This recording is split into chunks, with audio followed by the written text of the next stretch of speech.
দর্শক, তিনজন সম্পর্কে কথা বলবো। তার মধ্যে একজন বিএনপি, একজন জামাত, আর একজন এনসিপি। সর্বশেষ রাতের বেলা ভয়ঙ্কর একটা ভিডিও পেলাম, দেখেন।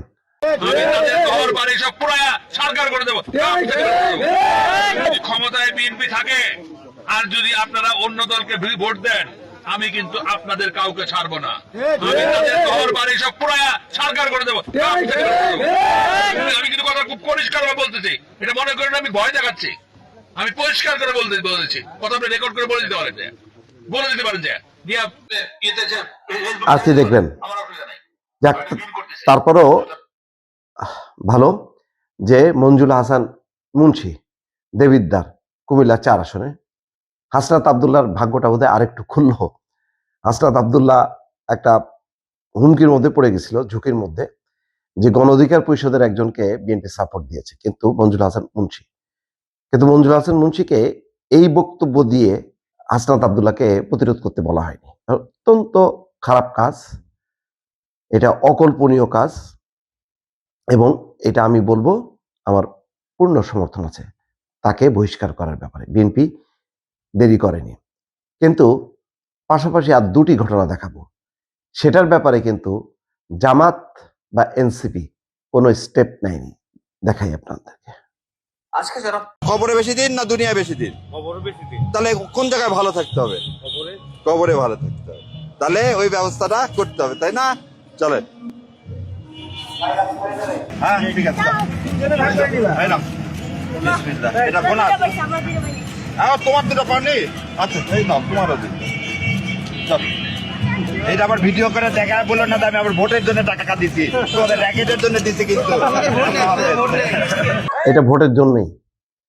কারণ শফিকুর রহমানের আসন সম্ভবত, সেখানে নির্বিচারে ব্যারিস্টার শাহরিয়ার কবির, এই মানুষটা টকশোতে খুবই বিতর্কিত, দেখেছেন যে নারীদের সাথে কি আচরণ করে, অন্যদের সাথেও, যাক সেটা অন্য আলোচনা, এটা ওনার স্টাইল।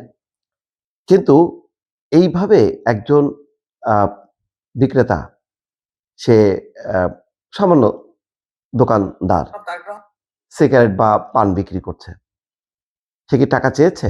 চাইনি। গরিব মানুষ, দেবেন তো এরকম গুজে দিলেন কেন? প্রকাশ্যে দিতেন। আর এই ভোটের সময় কেন?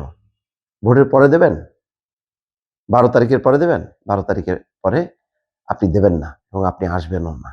বাচ্চাদের দেয়া হলো, ওই বাচ্চার বাবা মা তারা যাতে খুশি হয়। শত শত কোটি টাকা জামাতের ফান্ড থেকে এইভাবে দেয়া হচ্ছে কোনো কোনো নির্বাচনী এলাকায়, ভয়ঙ্কর ভাবে। আজকে দেখলেন না, কোনো একটা এলাকায়, মানে বিএনপির অভিযোগের পর ইসলামী ব্যাংকের 4 কোটি টাকা লেনদেন স্থগিত করা হয়েছে। টাকার কোনো অভাব নেই জামাত ইসলামীর। যাই হোক, আরেকটা দেখেন তো, এইটার ব্যাপারে জামাত ইসলাম কি কোনো স্টেপ নিয়েছে? নেয়নি। আরেকটা দেখেন, এটাকে আপনি কি বলবেন? গায়ে পড়ে ঝগড়া নাকি কি? উঠে দেখি নাসির পাটোয়ারি কালকে মির্জা আব্বাসের বাড়ির সামনে যায় ডান্স করে।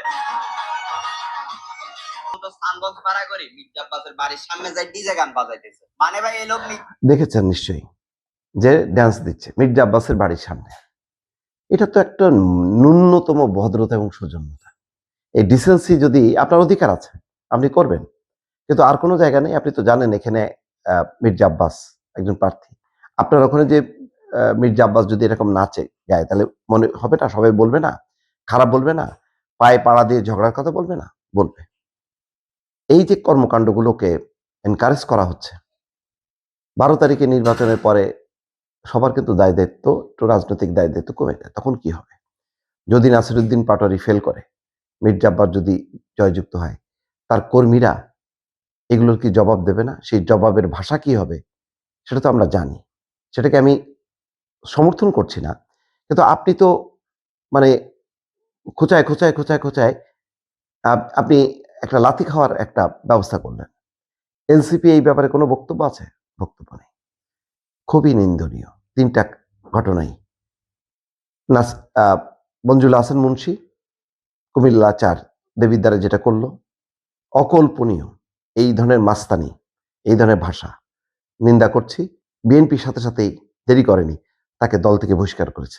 এটাও সমর্থন করছে। অন্যদিকে এই যে ব্যারিস্টার শাহরিয়ার কবির যেটা করলো, টাকা দিল নির্বাচন কমিশন, দল, কেউ ব্যবস্থা নিল না। নাসিরউদ্দিন পাটোয়ারির এই অসভ্যতা, একেবারে গায়ে মানে পায়ে পাড়া দিয়ে ঝগড়া করার মতন যে আয়োজনটা, উস্কানি, এটার ব্যাপারেও দল বা নির্বাচন কমিশন কোনো ব্যবস্থা নেয়নি।